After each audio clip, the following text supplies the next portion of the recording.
In 2006, I went to Nuremberg for the first time, to the Palace of Justice, where the famous trial had taken place after the war.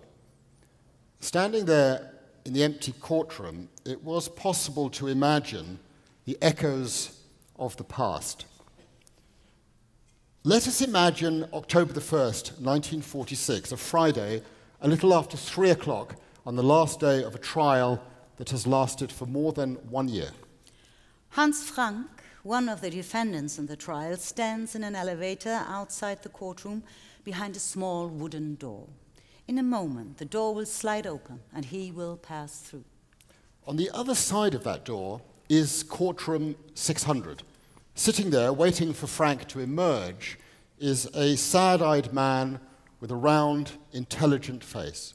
Meanwhile, 700 kilometers to the west in Paris, Raphael Lemkin lies on a bed in an American military hospital, being treated for hypertension. He waits by a radio for news of the judgment. Each of these three men has a particular interest in the trial, and in the anxiety of the moment, each one of them would have been gripped by a particular sense of anticipation or dread. I imagine each of them at this moment, looking for consolation. Each was a lover of music. Which piece, I wonder, came to each of them at this moment?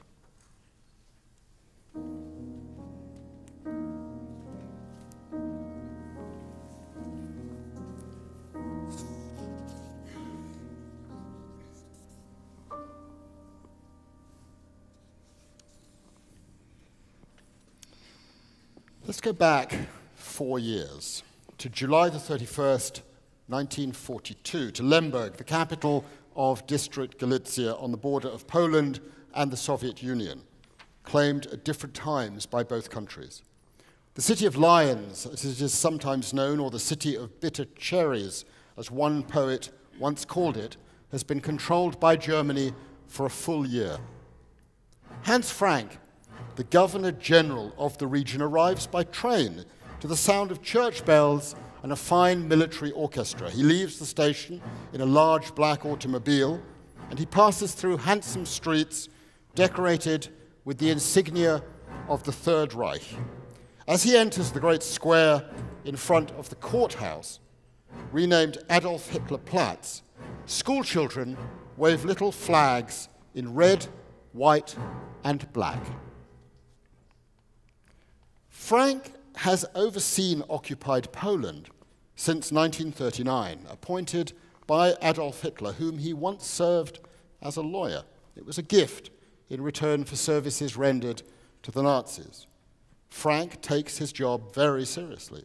He's even found time to commission a tourist guide produced by Dr. Baedeker. I find a copy in a bookshop in Berlin, a book with a famous red cover, and inside the book is a nice map of the territory under his control, known as the Government General.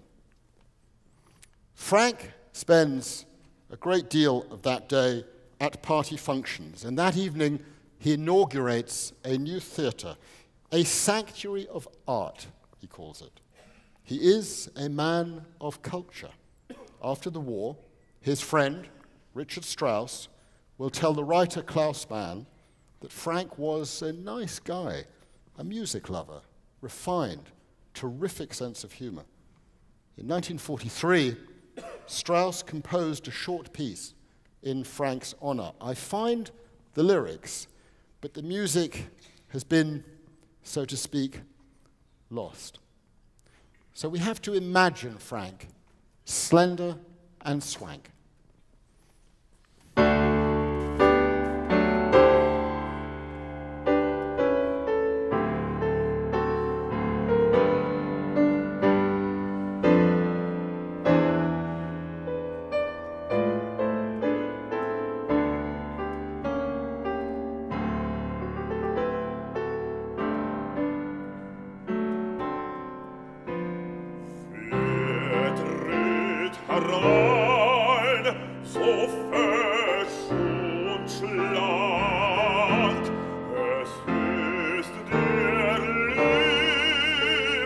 Liebe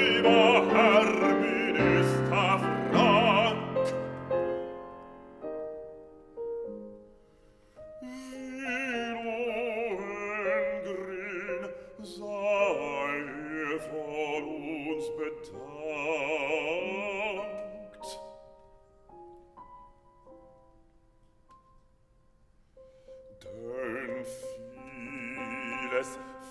vieles überall hat von uns gewandt, vieles überall hat von uns gewandt, denn vieles überall hat von uns gewandt, vieles überall hat von uns gewandt, von uns gewandt, von uns gewandt.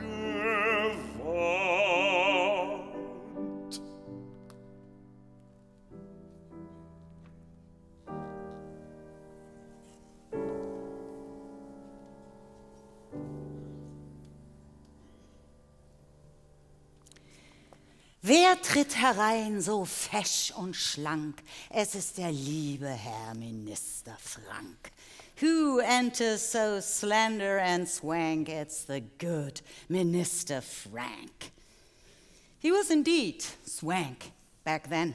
We, the Germans, do not go to foreign lands with opium and similar measures like the English. Wir bringen Kunst und Kultur.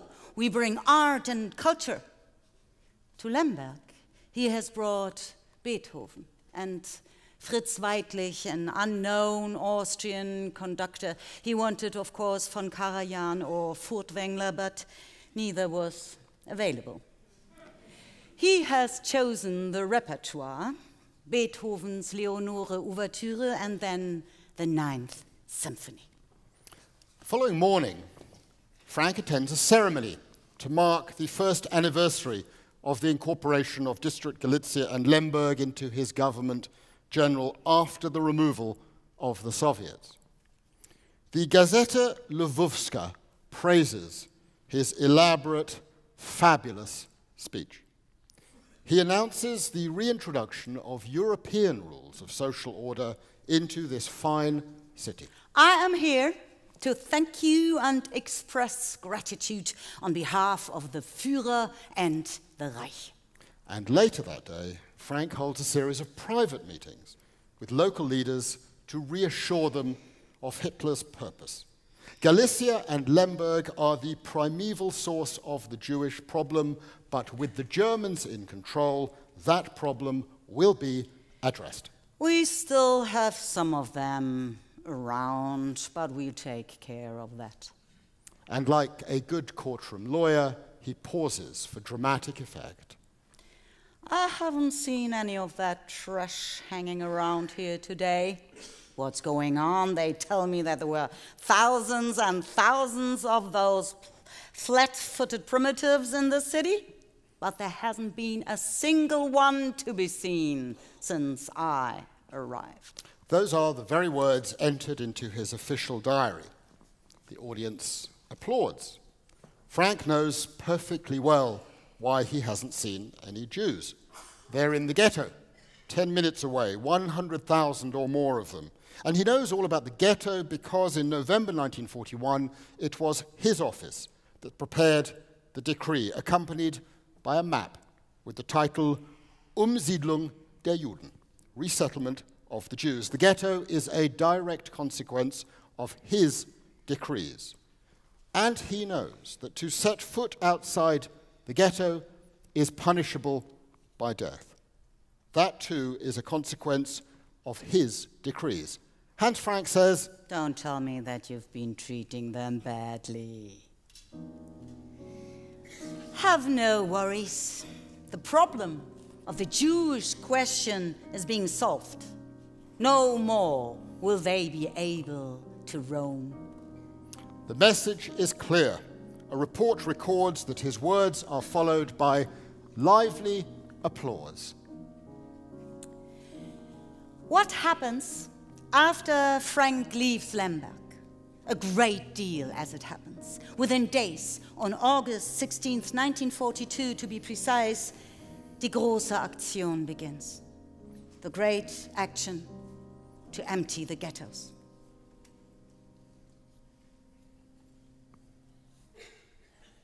1 week later, Himmler comes to town, and the killings begin. And so, in August 1942, Frank orders the ghetto in the city of Lemberg to be emptied. This is footage from another ghetto, the ghetto in Krakow.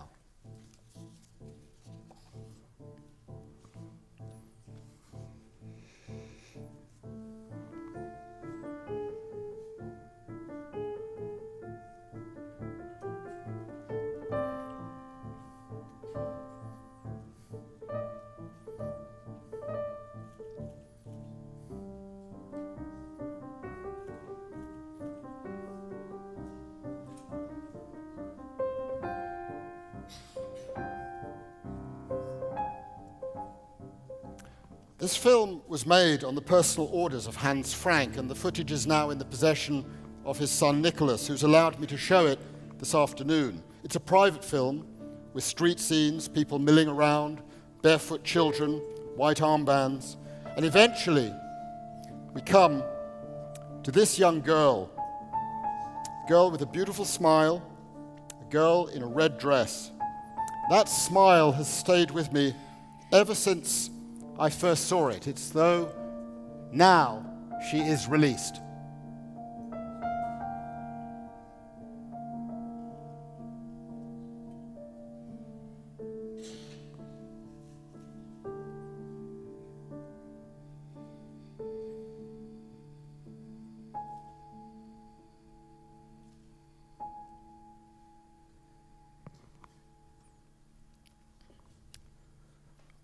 One of the families in the Lemberg ghetto is that of a Cambridge academic, Hirsch Lauterpacht. His parents, brother and sister, niece and nephews, and more distant family members are all confined there, as well as in Żółkiew, a small town about 25 kilometers to the west. During the First World War, Lauterpacht had enrolled at Lemberg's law faculty when the city was in the Austro-Hungarian Empire. 3 years later, in 1918, the war was over, and so was that empire. In the course of a bitter month, November 1918, control of the city passed from the Austrians to the Western Ukrainians and then to the Poles, and the city's name changes with each successive regime. There is a great deal of bloodshed. Through a long winter, Lauterpacht is on the front lines protecting his parents' home.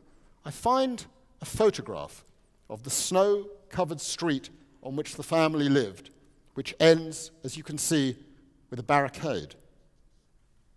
In the summer of 1919, Lauterpacht leaves Lemberg for Vienna. At the law faculty, there he picks up interesting new ideas about the rights of individuals in the face of government oppression. A seed is sown. And he meets Rachel, a student of classical piano. She records that on their first date, she played one of the early Beethoven sonatas. Very lovely, but not too easy to perform.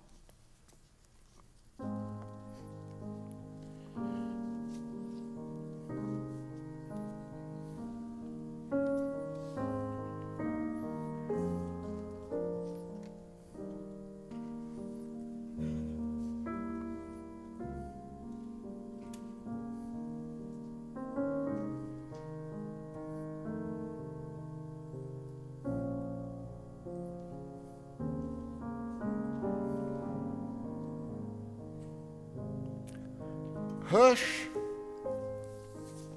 and Rachel marry in 1923, and they move together to Britain, where he enrolls at the London School of Economics.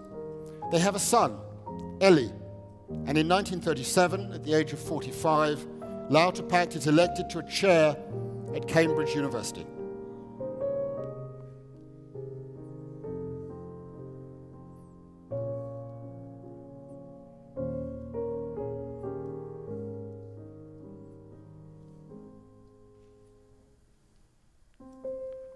The war begins in September 1939.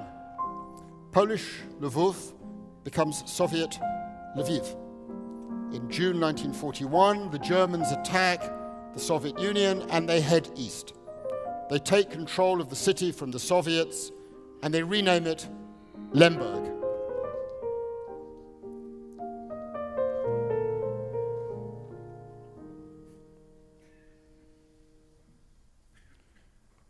When Hans Frank visits Lemberg in August 1942 to give his big speech as Governor General of occupied Poland, Lauterpacht is already deeply worried about his family. He hasn't heard from them for 18 months. He worries about his parents, his sister Deborah, his brother, and his sister's daughter Inka, born in Lemberg. 6 summers ago, I met Inka in Paris. We drank black tea together, and she told me about August 1942 with a clear memory. The first to be taken on the 16th was her grandfather, Aaron, Lauterpacht's father.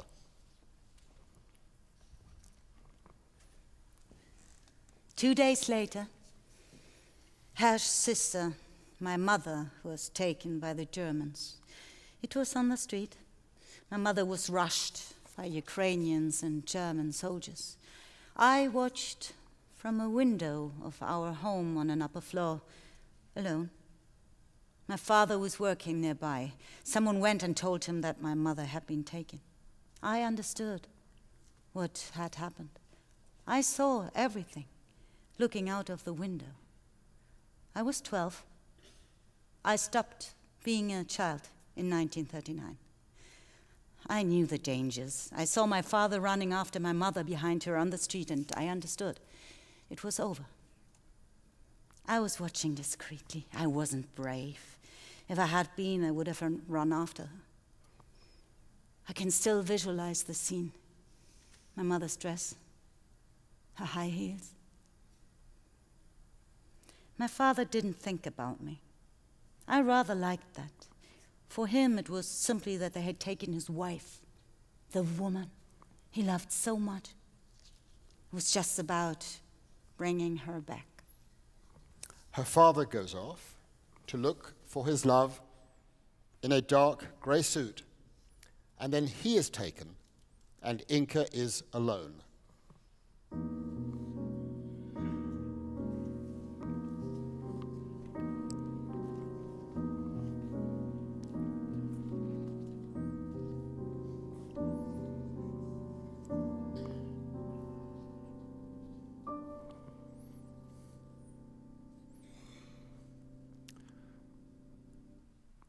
Inka survives for a few weeks. She hides in attics. She's looked after by neighbors. One day she knocks on the door of a Roman Catholic convent, and she's taken in and hidden until the end of the war. The only condition to which she must agree is that she will be baptized. Lauterpacht knows nothing of this. He's far away in Cambridge. In fact, on the very day that his father is taken, he starts work as a government advisor on war-related matters, working for the British and the Americans. On visits here to the United States, he has come to know Robert Jackson, President Roosevelt's Attorney General and later a justice at the Supreme Court. They worked together throughout the course of the war on legal issues. Throughout this period, Lauterpacht is thinking intensely about the role of the law in the protection of individuals, and he starts to write a book on the subject. In the summer of 1945, after the war in Europe ends, Lauterpacht publishes his book and gives to it the title, An International Bill of the Rights of Man. It sets out his ideas on the protection of the individual from the actions of states, who, he believes, should no longer be able to kill and torture and maim and discriminate and then hide behind a so-called principle of sovereignty. The book includes draft articles which form a first version of an international Bill of Rights. This is a revolutionary idea, the first document of its kind in international law. With the end of the war, Churchill, Roosevelt, and Stalin announced that there will be a war crimes trial in Nuremberg. Robert Jackson will be the chief prosecutor. The British hire Lauterpacht to join their prosecution team.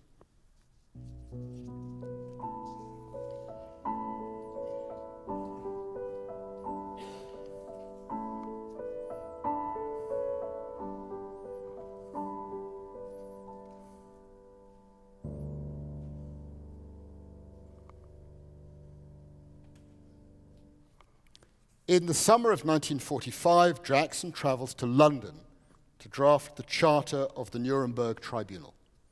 The four powers, America, Britain, France, and the Soviet Union, disagree about the list of crimes which the tribunal will be able to prosecute. So Jackson turns to Lauterpacht for help. And on July the 29th, he is driven to Cambridge. He has lunch with Lauterpacht and Rachel, and he sits with them in their garden, outside their home on Cranmer Road. Over tea, perhaps with a favoured Victoria sponge cake from the local bakery, Fitzbilly's, the two men discuss the list of crimes, and they focus in particular on atrocities committed against civilians. This is a matter on which the Soviets and the Americans are deeply divided, but on which Lauterpacht has a long-standing interest, primarily a scholarly interest, but also, of course, a personal interest. He still has no news of his family in Lemberg, although this is a matter he does not mention to Jackson. Lauterpacht suggests to Jackson that the Nuremberg Charter should refer to atrocities committed on a large scale against individual civilians. Call them crimes against humanity. Here, you can see, in his own hand, the words, crimes against humanity. The term will cover torture and murder and various forms of persecution of individuals by the state, and it will introduce a new concept into international law. Jackson likes the idea and takes it back to London. Within a few days, crimes against humanity is in the Nuremberg Charter, the first time it has ever been included in any instrument of international law.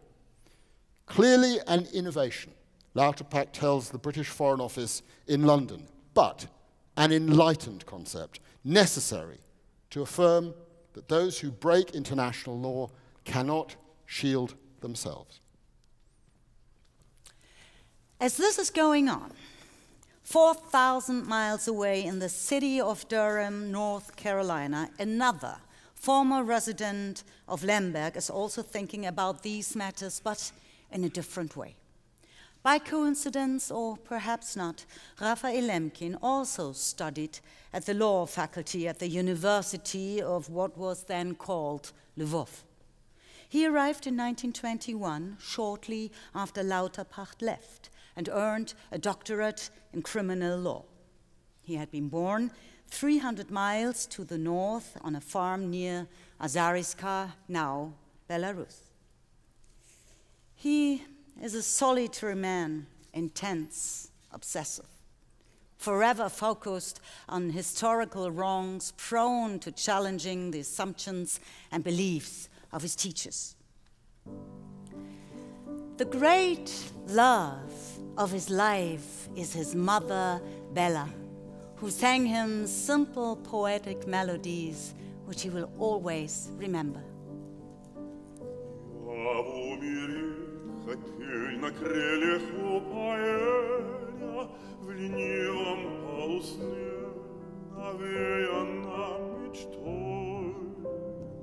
Без мук раскаяния, без пытки размышления, без малодушных слез прощания с землей.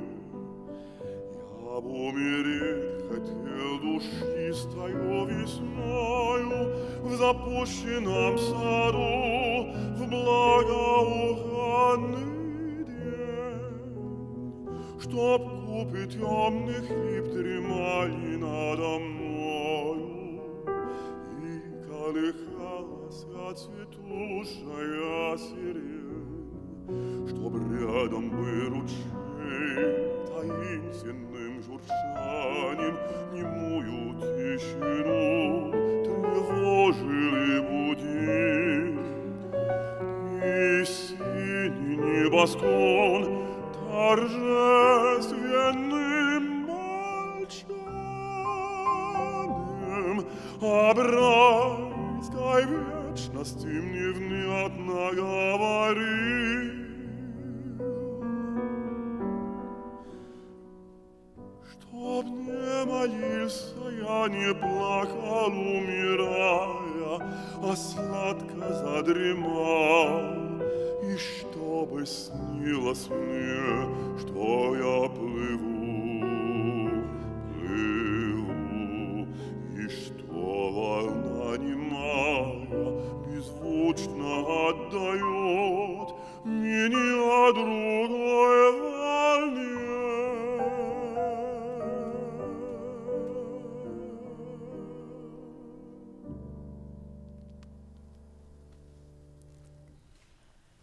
In 1926, after completing his studies, Lemkin moves to Warsaw to work as a public prosecutor. Responding to the atrocities of World War I and his aftermath, he formulates his own ideas on the protection of human beings. For a League of Nations meeting in 1933, he proposes a new international crime to combat barbarism and vandalism against groups of people. In contrast to Lauterpach's focus on the protection of the individuals, Lemkin focuses on protecting large numbers of people bonded by racial, religious, or national identity. Because Hitler has just taken power, nothing comes of the idea. But this concept will become his cause, his obsession. 6 years later, when the Third Reich invades Poland, Lemkin is in Warsaw. He makes his way to his parents' town of Volkowisk, now under Soviet control, and from there to Stockholm. In 1941, he's offered academic refuge at Duke University in North Carolina, USA. The journey from Stockholm to America is long. 3/4 of the way around the world, Europe is closed. So he heads eastward on a journey which will take a year. He travels first to Riga, and then by plane to Moscow, then by train across the Soviet Union to Vladivostok, then a boat to Tsuruga, Japan, and another boat from Yokohama to Seattle. And then by trains across the United States to Chicago, and then finally Durham, North Carolina.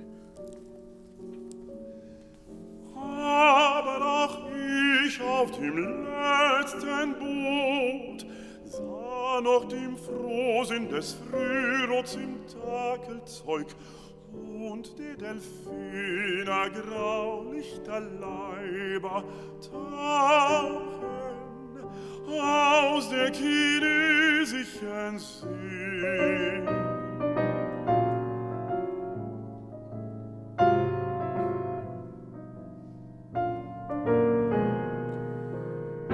Pferdewecklein mit dem Goldbeschlag, die Rosa am Schleier der Matronen, in den Glassen des gezeichneten Manila sah auch der Flüchtling mit Freude. Und die Öltürme und die duftenden Gärten von Los Angeles und die abendlichen Schluchten Kaliforniens ließen den Boten des Unglücks nicht kalt.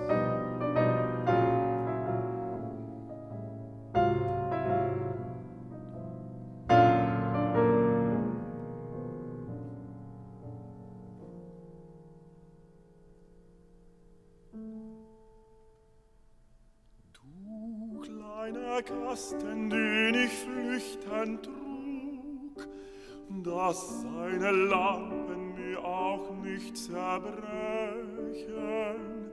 besorgt vom Haus zum Schiff, vom Schiff zum Zug, dass meine Feinde weiter zu mir sprechen. An meinem Lager und zu meiner Pein, der letzten Nacht, der ersten in der Früh, von ihren Siegen und von meiner Mühe. Versprich mir, nicht auf einmal stumm zu sein.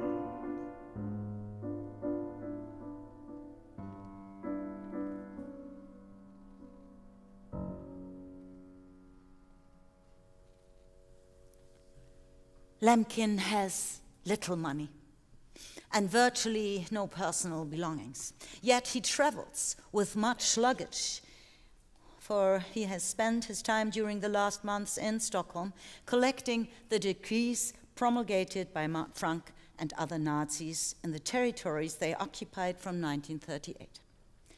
Lemkin's luggage is filled with paper, thousands of pages of decrees which he carts across the world. These he will analyze in America.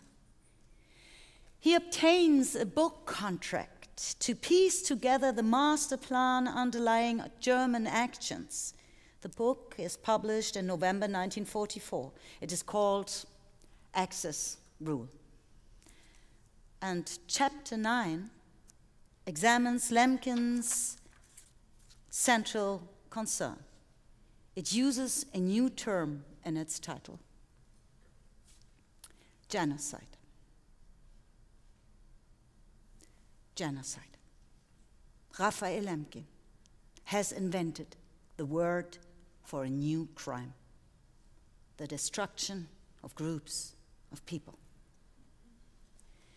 In the summer of 1945, Lemkin is hired by the US War Department to assist in the prosecution of war crimes.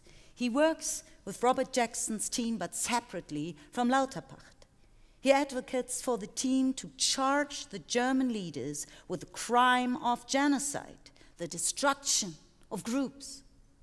In August, Lemkin is devastated to learn that the Nuremberg Charter, which sets out the list of crimes with which the German defendants will be charged, includes crimes against humanity, but not genocide. Lemkin flies to London to argue passionately for the inclusion of genocide in the indictment, the specific charges against the 22 defendants. There's strong opposition to Lemkin's efforts from Jackson's office, under pressure from southern US senators who worry that codifying claims of genocide might later be invoked by African Americans against the US government. And the British worry that such a crime might be claimed by the victims of colonial rule. But despite this opposition, Lemkin's term makes it into the indictment, the first time it is used in any legal instrument. It comes with Lemkin's definition, the extermination of racial and religious groups, mentioning Jews, Poles, Gypsies, and others. It will cover ill treatment and murder of civilians in all occupied territories, including Lemberg and Volkowisk. Lemkin writes in his journal that day, "I went to London and succeeded in having inscribed the charge of genocide against the Nazi war criminals in Nuremberg." On October 18, 1945, the indictment is filed at the tribunal. As the prosecutors prepare for the start of the trial, both Lauterpacht and Lemkin might have felt a degree of satisfaction. Their ideas for prosecuting wrongs and human rights crimes had become the foundation of the prosecutorial team's case. And there is, of course, here a striking coincidence.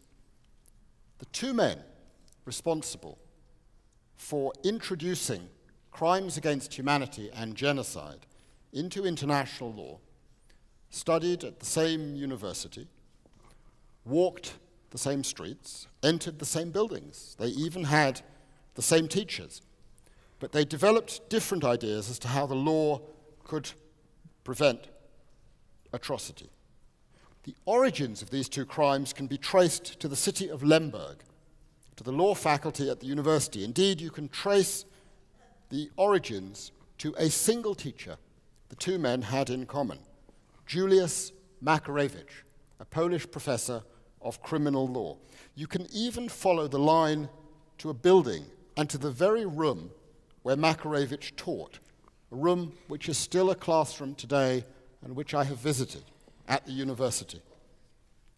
A quarter of a century after studying criminal law with Professor Makarewicz, Lauterpacht and Lemkin are now both deeply involved in the trial at Nuremberg.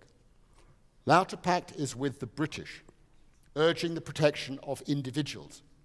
Lemkin is with the Americans, pushing for the protection of groups. They're together, but they are apart. And they share something else, for neither man has had any news as to the fate of his own family for more than a year. Lauterpacht's in Lemberg and Lemkin's in Volkowisk. Whether we take Lauterpacht's insistence on the protection of individuals or Lemkin's focus on groups, it's clear that the effects on humanity, on individuals, on groups, of the actions of Frank and others on trial at Nuremberg were profound and devastating. Last year, I had occasion to meet the pianist Emanuel Ax after a concert he gave at the Royal Albert Hall in London. I knew of his connection to Lviv. He was born in the city after the war in 1949. Have you ever returned to the place you left in 1956 when you were 7 years old? I asked. No. Would you like to return? Yes, very much. Last November, he did return, and he joined us in performing this piece in the city of Lviv.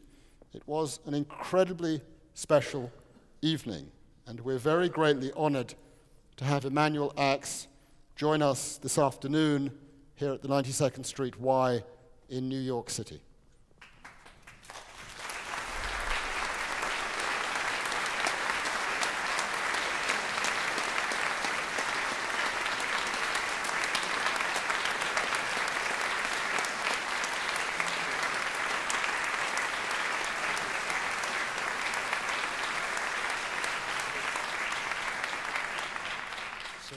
I hope you can hear me. It's a privilege to be here.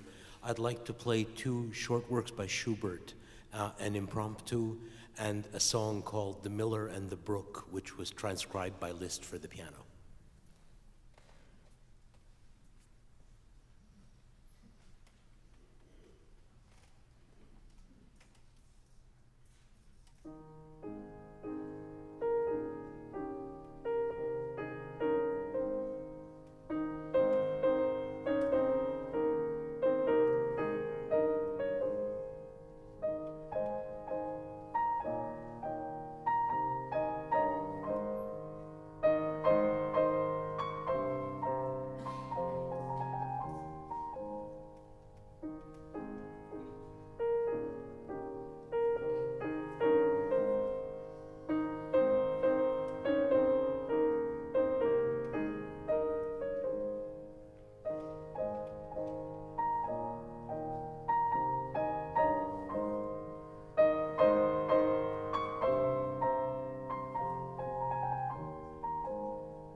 The trial opens on November the 20th, 1945.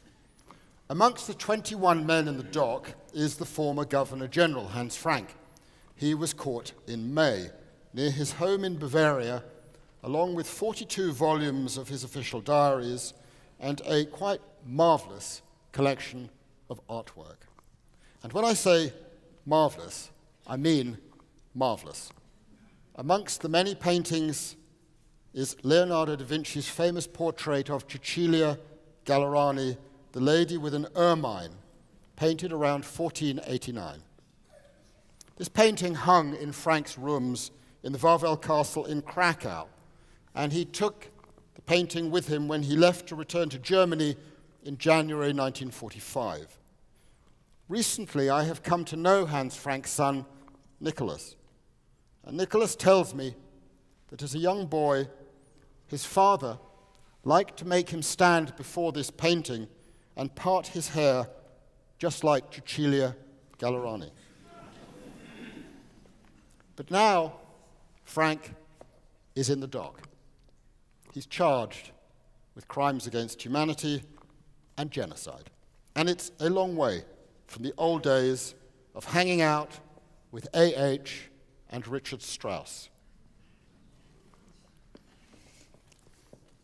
Frank is swank no more.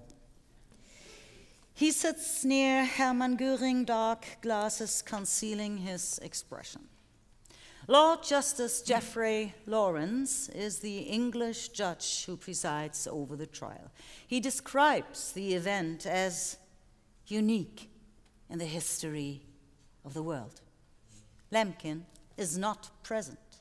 He has been confined to Washington because his colleagues find him uncontrollable, obsessively pushing for them to exclusively focus on his genocide agenda, which, he argues, should treat all the acts committed after 1933 as crimes, and not just those that occurred during the war. He is not seen as a team player. His colleagues feel he is a loose cannon, constantly talking to the press. Lauterpacht is in the courtroom, a member of the British team, but is strongly opposed to Lemkin's word. He considers genocide to be impractical and unsupported by past practice. He worries that the focus on groups will distract from the more important task of protecting individuals. On the opening day, the prosecutors describe the terrible acts perpetrated in the eastern countries, the crimes against humanity, and acts of genocide. The atrocities in Lemberg are a focus, including those that followed Frank's visit to the city. Over 133,000 persons tortured and shot. 8,000 children killed in just 2 months. Lauterpacht listens, but knows not whether the victims include his own family. The prosecutors turn to the individual defendants, beginning with Göring, who sits to Frank's right. The charges against Frank are read by an American prosecutor. He describes Frank's career and reign over occupied Poland, his connection with Hitler. Lemberg is at the heart of the case, and Frank's administration at the heart of the indictment. On this day, Lauterpacht is finally in the same room as Frank, and I'd really like to see a photograph of that, but Lauterpacht's son Ellie tells me that none exists. I spend a day going through the archives of Getty Images, sorting through hundreds of old glass plate photographs. After several hours, I find what it is that I am looking for. There, on the photograph, in the top left-hand corner, is Lauterpacht at the end of the British table. His elbows are leaning on the table, his hands are clenched under his chin. He seems attentive behind a Soviet prosecutor at the lectern. If you move to the lower right-hand corner, you'll see the oversized familiar figure of Hermann Goering in a light-colored suit. And if you move 6 along to Goering's left, you'll see the semi-bowed head of Hans Frank. Lauterpacht and Frank, divided by just a few tables and chairs. On that day, Lauterpacht still knows nothing of the fate of his family. He will have studied Frank attentively, but if Frank noticed Lauterpacht, he will not have known of the connection in their lives.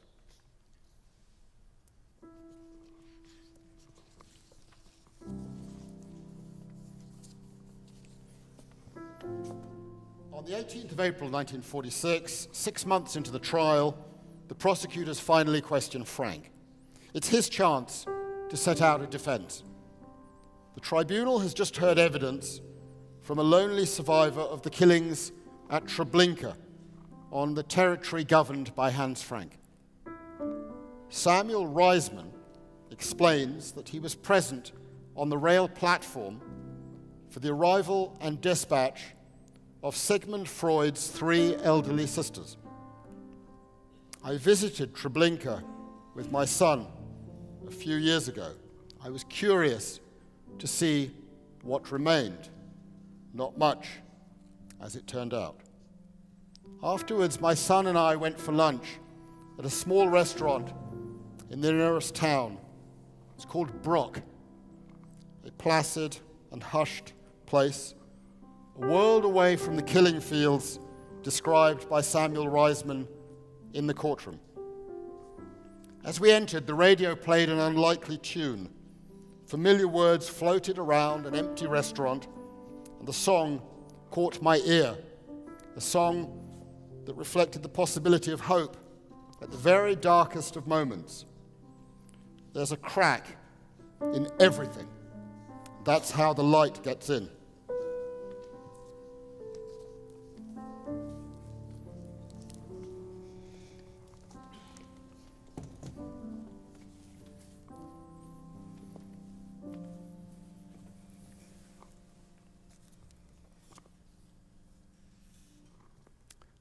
Frank is questioned in court about his role in Poland after 1939.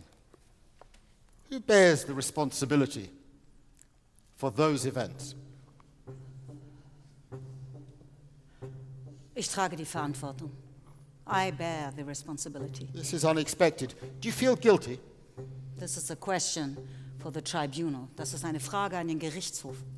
5 months into the trial, Frank says he's been able to gain a full insight into those atrocities. Ich fühle eine tiefe Schuld in mir. I feel a deep sense of guilt. That feels almost like an admission of sorts. On the stand, Frank seems nervous. He looks around for signs of approval from the other defendants, but none is forthcoming. Did you loot art treasures?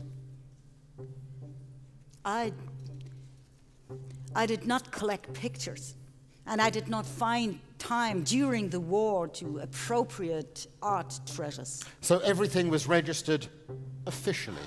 I saw to it that those art treasures remained in the country right till the very end. And what about the treasures in your possession when you were caught? I was safeguarding them, but not for myself. You cannot steal a Mona Lisa. He's, of course, referring to Cecilia Gallerani, and the argument is hopeless. Goering is deadpan, but some of the other defendants are seen to be grinning. Did you introduce Jewish ghettos? Yes. Did you introduce badges to mark the Jews? Yes. Did you introduce forced labor into the government general? Yes. Did you know about the conditions in Treblinka, Majdanek, Auschwitz, and the other camps? Auschwitz was not in the area of the government general. I was never in Majdanek, nor in Treblinka, nor in Auschwitz. He doesn't answer the question that he's been asked. It's a dangerous question, as he knows, so he sidesteps it. Did you participate in the annihilation of the Jews? I say yes. And the reason why I say yes is because my conscience does not allow me to throw the responsibility solely on minor people. I myself have never installed an extermination camp for Jews or promoted the existence of such camps. But you recognize that you fought against Jews for years, and you recognize your own terrible utterances. My own diary bears witness against me. It is no more than my duty to answer your question in this connection with yes. And then he says this. 1000 Jahre werden vergehen. Und dennoch wird die Schuld Deutschlands nicht getilgt sein. 1000 years will pass, and still this guilt of Germany will not have been erased. Great silence descends over the courtroom. For Frank has accepted a collective guilt, the guilt of the group, but not his own individual guilt. Goering is seen to shake his head in disgust. Did you hear him say that Germany is disgraced for 1,000 years? One of the defendants is heard to whisper. Yes, I heard it, Goering retorts. During the lunch hour, Frank talks with Captain Gustav Gilbert, the US Army psychologist who has been tending to his needs. Ich wusste, was vor sich ging. I knew what was going on. Frank hopes that the judges were impressed by his sincerity. Yet just a few weeks later, when he returns to the stand, he retracts the tentative, limited expression of collective guilt. The other defendants have got to him. Von Ribbentrop, foreign minister of the Reich, tells Captain Gilbert that no German should ever say that his country is disgraced for 1,000 years. Admiral Dönitz, Hitler's successor, complains. Frank should only have spoken as an individual, for himself, not for the Germans as a group.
In June 1946, Lauterpacht finally learns of the fate of his family.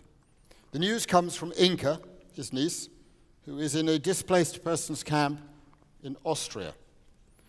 Reading a newspaper report that her uncle is involved in the trial, she sends an acquaintance to Nuremberg to find him.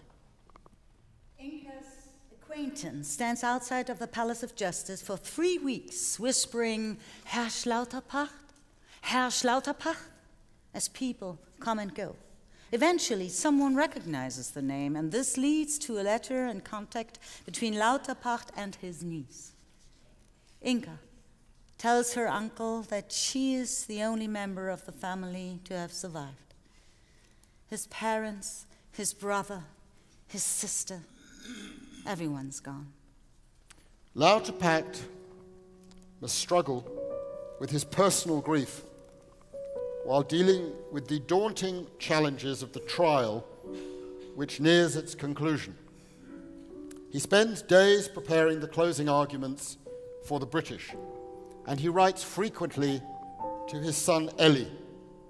In one letter, Hirsch Lauterpacht describes the solace and strength he draws from listening to the moving strains of Johann Sebastian Bach and the Matthew Passion. Die Matthäus-Passion had a particular resonance for Lauterpacht.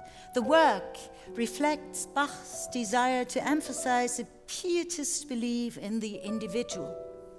Every aria but one in the Passion is sung as Ich, I. The 3 landmark choruses are sung in the first person, downplaying the priest celebrant and the church, the group. The connection with Lauterpacht's focus on the vital importance of the individual is plain.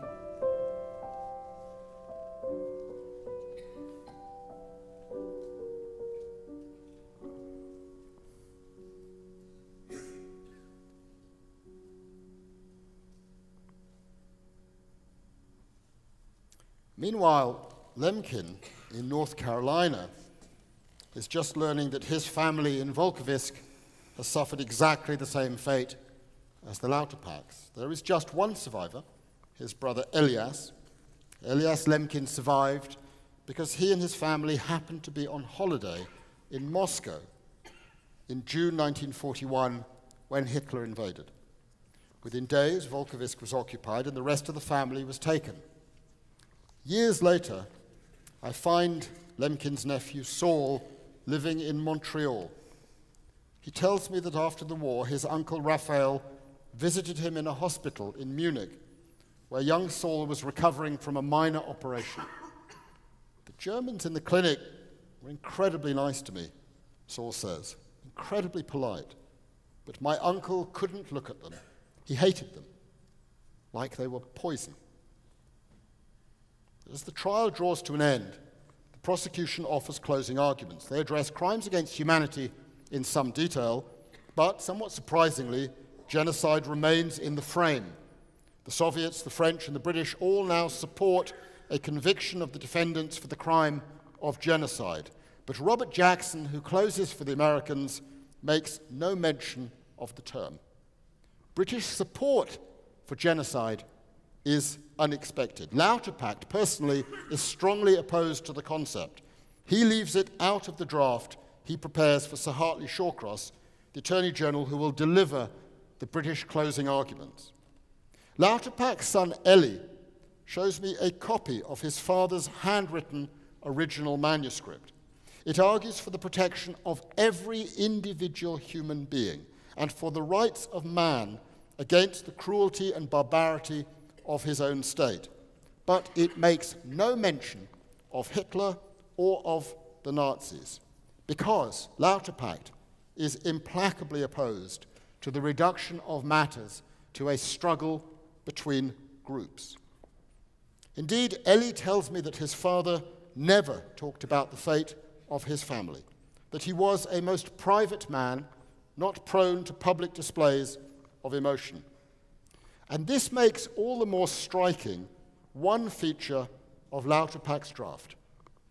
Over dozens and dozens of pages, the only defendant he mentions more than once is Hans Frank, the defendant most directly connected to the murder of his own family.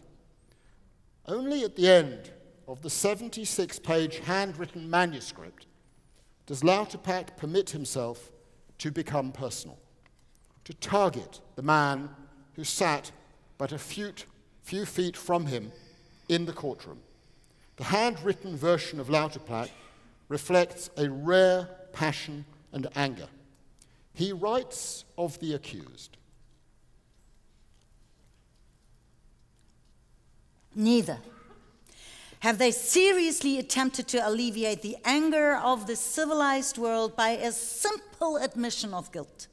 Even the abject confessions with a ring of sincerity about them have been no more than artful evasions. He's referring to Frank, to the tentative expression of collective responsibility offered in April, retracted in August. And then Lauterpacht continues. Witness, for instance, defendant Frank, confessing to his sense of deepest guilt because of the terrible words which he has uttered, as if it were his words that mattered and not the terrible deeds that accompanied them. What might have become a redeeming claim to a vestige of humanity reveals itself as a crafty device of a desperate man. He, like other defendants, have pleaded to the very end full ignorance of that vast, organized, and most intricate ramification of the foulest crime that ever sullied the record of a nation.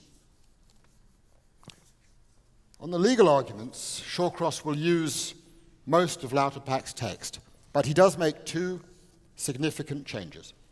He adds British support for the genocide argument, and he removes every reference to Hans Frank. By now, Lemkin has also learned of Hans Frank's role in the destruction of his entire family. In an archive here in New York, actually at Columbia University, I find an undated page of pencil writing in Lemkin's hand on a single sheet of lined yellow paper. If you look at it closely, you will see that he has written out the word genocide at least 25 times and then crossed out each word. He also toys around with other formulations. If you look very closely, you will see right in the middle of the page, hidden amongst the thicket of words, another word which is crossed out with a line pointing away from it that resembles an arrow. And the word Lemkin has written is Frank.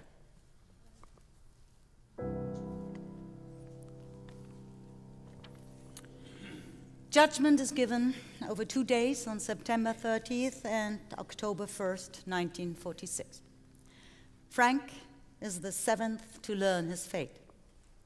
Has he done enough to save himself? As he awaits the sentence, hoping for mercy, he too thinks about music, frequently evoking the work of Johann Sebastian Bach, the Matthäus Passion, the Matthew Passion.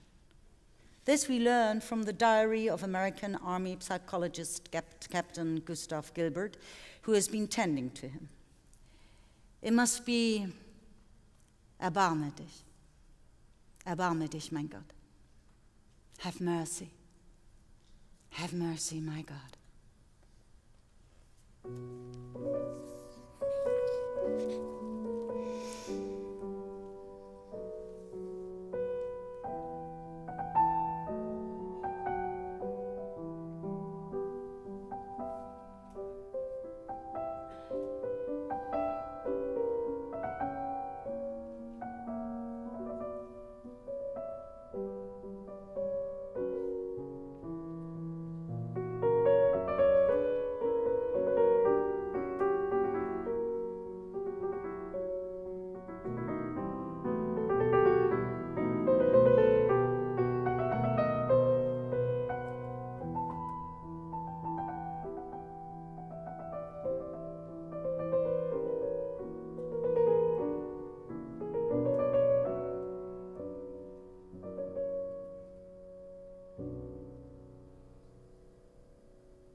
extraordinary.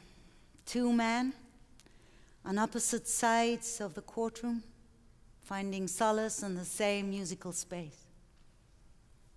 As the judgment is read out, Frank sits motionless, his head slightly slumped. The American judge, Francis Biddle, reads from a prepared text, summarizing Frank's role, from the day he joined the Nazis in 1927 to the end, in early 1945, in Krakow. Judge Biddle focuses on his Polish days, how Frank destroyed Poland as a national entity, how he ruthlessly exploited its resources. He crushed the opposition through a reign of terror. The concentration camp system was introduced on his territory. Notorious camps like Treblinka, where Lemkin's parents perished, although Lemkin would never learn of the details. Frank oversaw the liquidation of the Polish intelligentsia and thousands of Poles. He deported slave laborers to Germany. He persecuted Jews by forcing them into ghettos, starving them, then systematically and brutally exterminating them. Biddle takes note of Frank's expression of terrible guilt for the atrocities committed on his territory. Does Frank think he can avoid conviction? Biddle reads from his prepared text. It may well be true that some of the crimes committed in the government general were committed without the knowledge of Frank, and even occasionally despite his opposition. It may be that not all the crimes policies originated with him. If Frank's hopes rise, they are soon crushed. Frank was a willing and knowing participant in terrorism, exploitation, starvation, the deportation of Poles, and the program involving the murder of at least 3 million Jews. He's found guilty of crimes against humanity and also war crimes, but the judgment against him makes no mention of genocide.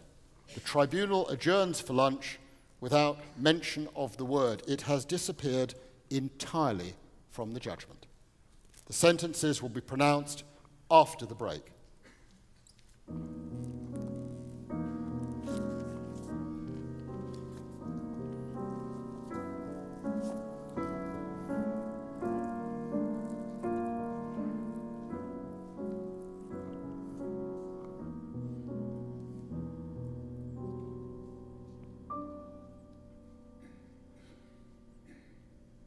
The tribunal reconvenes at 2 to 3.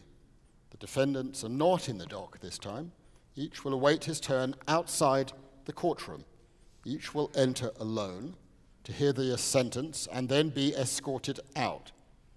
For many in the courtroom, the enduring memory of the entire trial will be this single hour and a small sliding door at the back of the dock through which the defendants enter to face the judges. Open, shut, open, shut, open, shut. The door slides noiselessly. So writes R.W. Cooper of the Times of London, formerly the lawn tennis correspondent. To protect the dignity of the defendants, the handing down of the individual sentences is not filmed. Frank comes in as number 7. Up the elevator, through the sliding door, into the courtroom, and then he loses all sense of direction and he stands with his back to the judges. The guards have to spin him around. The well-known writer Rebecca West, who is in the press gallery and whose reports are particularly well informed because she happens to be having an affair with Judge Biddle, notes all of this. Odd proof, she writes, of Frank's complete perturbation. Frank listens to Lord Justice Lawrence, who speaks 4 words. Tode durch den Strang. Death by hanging. Frank leaves through the sliding door. Open, shut, open, shut. When Captain Gilbert comes to his cell, Frank smiles politely. He's unable to look at the military psychologist. Death by hanging. Frank says softly. He nods his head. I deserved it. I expected it. 2 weeks later, on October 16th, Mr. R.W. Cooper of the Times is in Paris when he receives news of the hanging. In his memoir, he writes that he learned of the end in a little Paris restaurant as musicians strummed a popular new song sung by Jean Sablon. It has the title Insensiblement.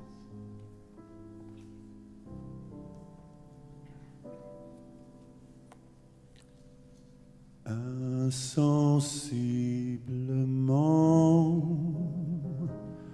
vous vous êtes glissé dans ma vie. Insensiblement, vous vous êtes logé dans mon cœur. Vous étiez d'abord comme une amie,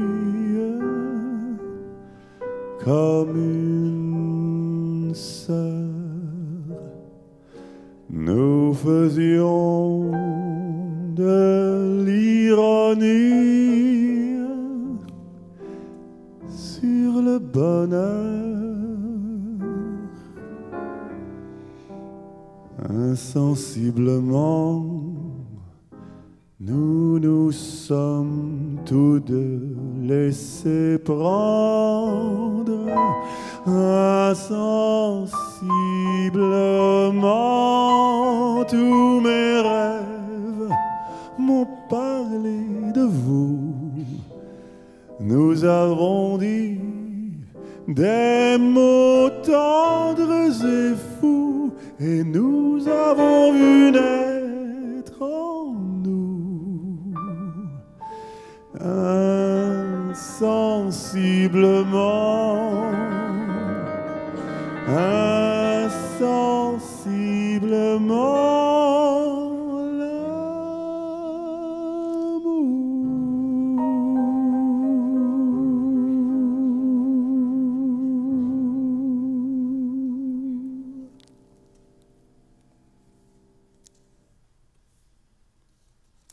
A photograph of Frank's hanged body is sprawled across the back pages of a newspaper. Ça, c'est beau à voir. What Frank. a beautiful thing to see. A patron murmurs, idly turning the pages.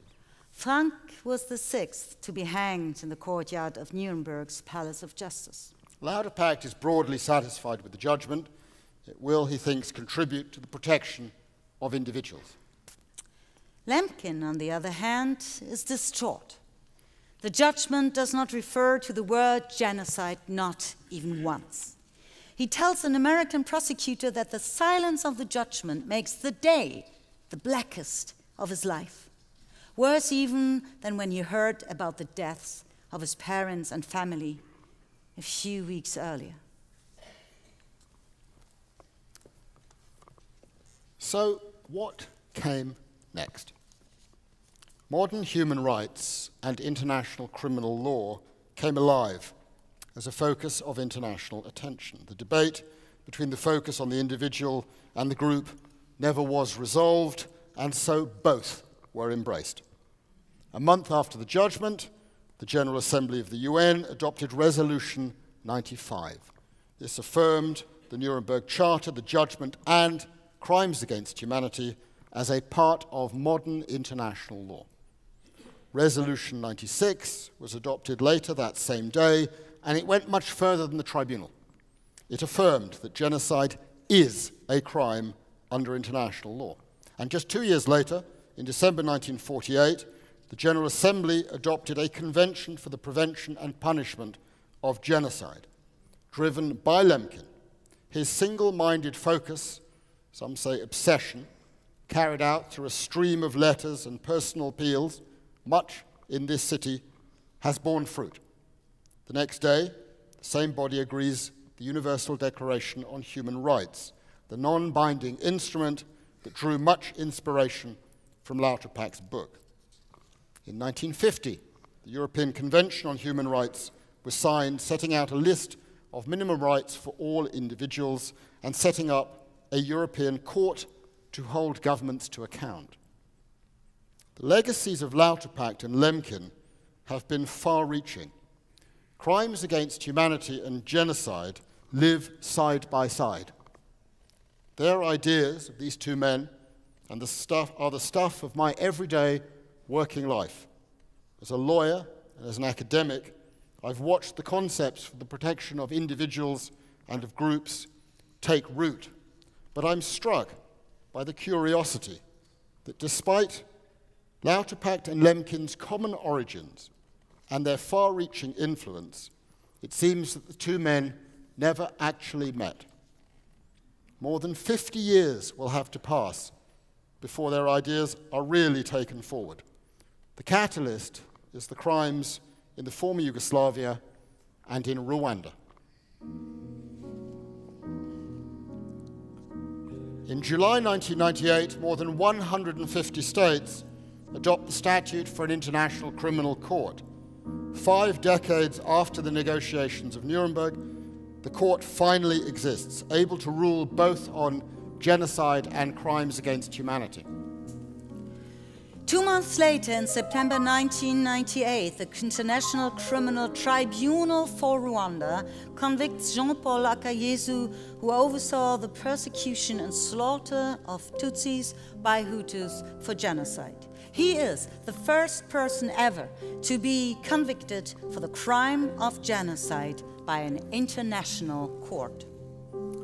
In November 1998, the House of Lords in London rules that Augusto Pinochet, former president of Chile, cannot claim immunity before the English courts because the acts in which he is alleged to have engaged, the torture of his political adversaries, are a crime against humanity. This is the first ever such national ruling. In May 1999, Serbian President Slobodan Milosevic becomes the first serving head of state to be indicted for crimes against humanity for alleged acts in Kosovo. In October 2000, after he leaves office, genocide charges are added in respect of atrocities in Bosnia and Srebrenica. In March 2007, an American judge strips a man called John Calimon of his US nationality. Why? Because in August 1942, he served as a Ukrainian auxiliary policeman in Lemberg, rounding up Jews, and that, the judge ruled, was a crime against humanity. In September 2007, the International Court of Justice in The Hague rules that Serbia has violated the obligation to prevent genocide in Srebrenica. This is the first time that a state is condemned for violating the Genocide Convention. In July 2010, President Omar al-Bashir of Sudan becomes the first serving head of state to be indicted for genocide by the International Criminal Court. In April 2012, Charles Taylor is the first head of state to be convicted of crimes against humanity. A few months later, he's sentenced to 50 years in prison. A year ago, Ratko Mladic was convicted of crimes against humanity and genocide in The Hague. This year, President Macron characterized colonialism as a crime against humanity. This year, the crime of genocide is alleged in Syria and Iraq in relation to the Yazidi community, and in Myanmar in relation to the Rohingya community. The cases go on. So do the crimes. How remarkable that in this country, too, individuals are now targeted by the administration simply because they happen to be a national of a particular place, or because of their religion, or because a parent crossed a border.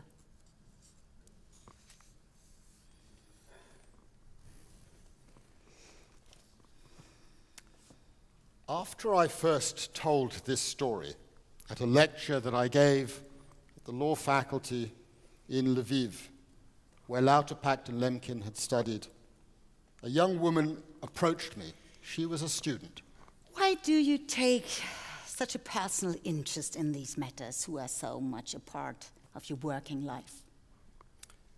Because, I tell her, Lemberg happens to be the place where my grandfather was born in 1904, and I traveled to Lviv to find the house where he was born and to see the streets of the city that he'd walked as a young boy, while Lauterpacht and Lemkin were here. Years later, Hirsch Lauterpacht's only child, his son Eli, would be my teacher of international law. We would eventually discover, but only after we had known each other for 30 years, that his father and my great-grandmother, Amalia Buchholz, were actually born in the same small town of Żółkiew, and even more remarkably, on the very same street, Lemberger Straße, the one referred to by the writer Joseph Roth as East-West Street.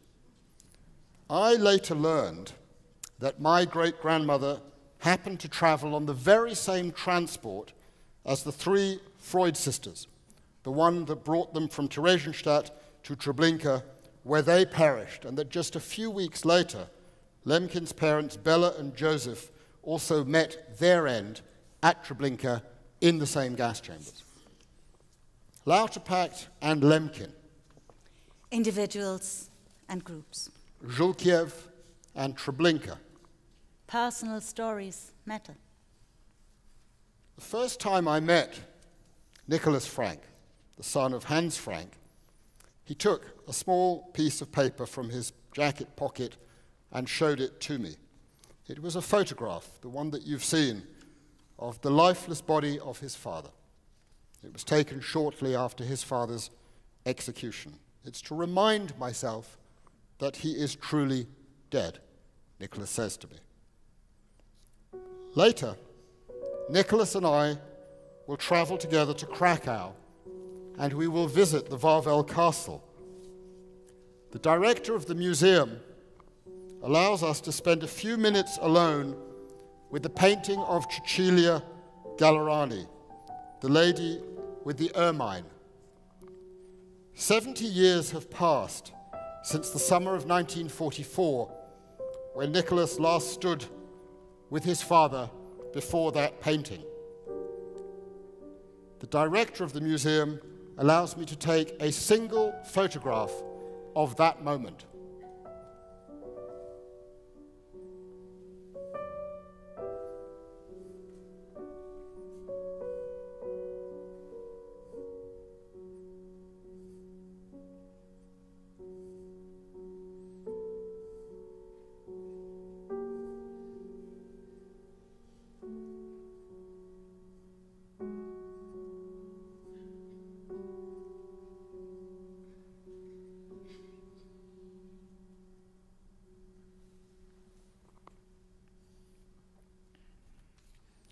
Later that evening, after the photograph was taken, Nicholas and I had dinner together at one of Krakow's restaurants in the old town, which some of you may know. An older woman came towards us, a very distinguished-looking lady. She'd overheard our conversation, and she wanted to introduce herself to us and introduce us to her daughter and her son-in-law. She tells us that she's an academic, that she is a professor of chemistry, that she now lives in Brazil, and that she has returned to the city where she was born, from which she was forced out in 1939 when she was 10 years old because she was a Jew. Her daughter, who was born well after the war in Brazil, has a different approach. She says, I will never forget what the Germans have done. I don't ever want to talk to a German. The mother then looks at Nicholas Frank and asks, And you? are a Jew from Israel. Nicholas and I look at each other. Nicholas answers the question immediately. Quite the opposite. I am a German. I am the son of Hans Frank, the Governor General of Poland. I recall a fleeting moment of silence, and then Nicholas stands and he rushes out of the restaurant. Later that evening, much later, I find Nicholas, and he says to me, They were right to have such strong views. I feel such shame for the wrong that the Germans have done to them, to the mother, to their family. And I find myself comforting him. Individuals and groups. Never an easy thing.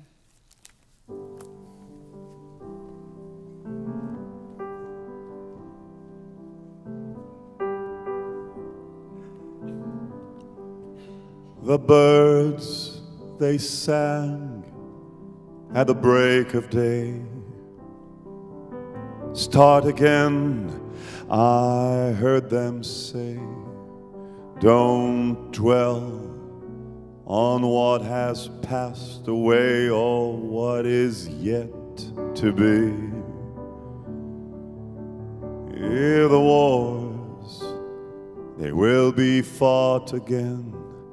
The holy dove, she'll be caught again. Bought and sold and bought again. The dove is never free. Ring the bells that still can ring. Forget your perfect offering.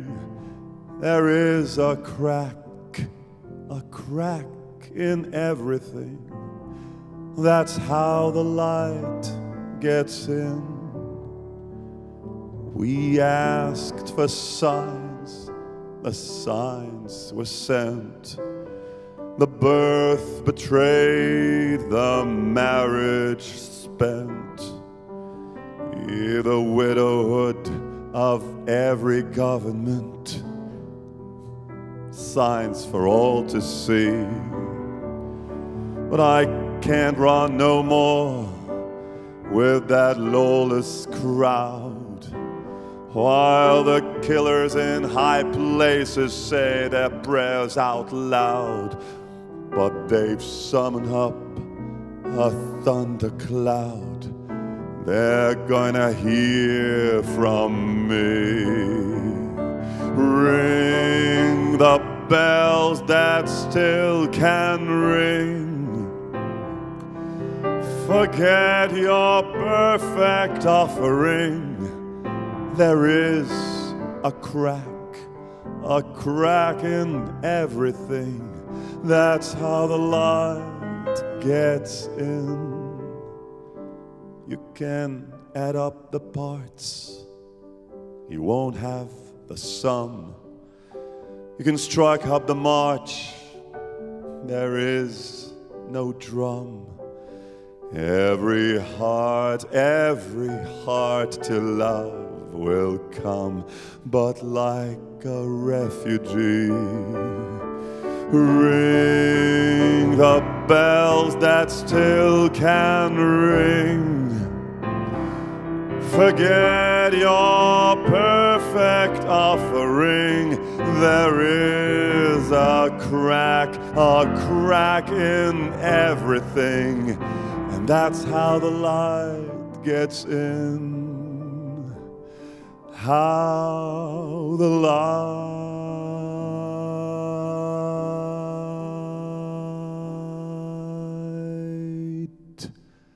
gets